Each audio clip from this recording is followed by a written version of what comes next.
Hello, my name's Jonathan Davies. I'm the director of TEFL Toulouse. We're going to make a series of videos showing you aspects of teaching English and how to do it and how not to do it. Let's start off imagining we're teaching the present perfect tense. Now, one way, and perhaps the traditional way of doing this, is just to tell the students, well, the name of the tense is the present perfect, and the form is such and such, and the function is so and so. Now, that's all very well, but the problem with that really is that you're not involving the students in any way. You're just using what we call jug and mug teaching. So we're just giving the students the information without any regard to how they're feeling about things, what they know already and what they don't. So let me show you a better way of doing this. And so a better way of doing it is to provide real life examples first. So let me show you what I mean.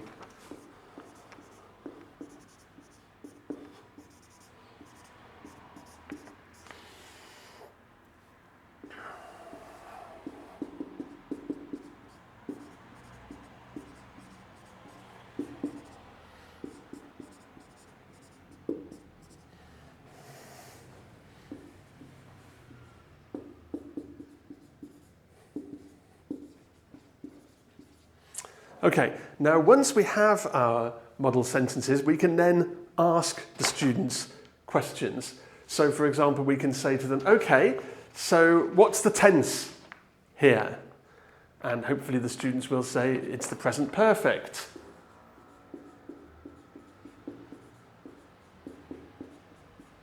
Present perfect simple in this case. Okay, so now what is the form of the present perfect simple? So what do we have here? We've got I, or my sister, or we, so we can call this the subject. And then what comes later? What comes next? We've got have, or has, or here, have again. So we can say subject plus have, or has. And then we can ask the students, okay, so what's the form of this verb? Met, been, lived. This is what we call the past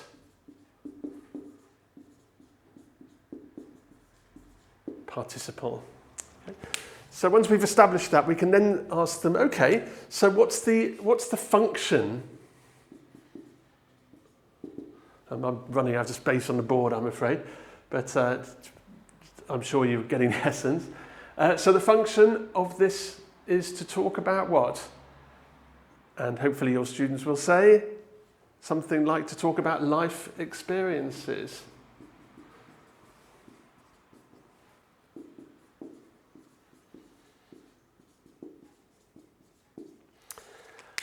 And then I think the final thing we can do is we can work with the pronunciation. So instead of them saying, I have met, my sister has been, we can say, I've met, and perhaps have them repeat it. My sister's been, we've lived, etc. And the final thing we ought to do just before we finish is to check they've really understood this. And a good way of checking is by asking some questions. So we can say, okay, so this sentence, I've met Macron, do we know whether this person has met Macron, yes or no? Yes. Do we know when exactly I've met Macron? Do we say when? No, we don't. So is it important when you met Macron? No, not in this case. So what is important if you say I've met Macron? And the answer is the action, meeting Macron. So we can say to our students, well, we use this tense to talk about life experiences when it's not important when the action happened. Okay, so hopefully that's been helpful, and looking forward to doing some more videos soon on how to teach grammar and phonology. Bye for now.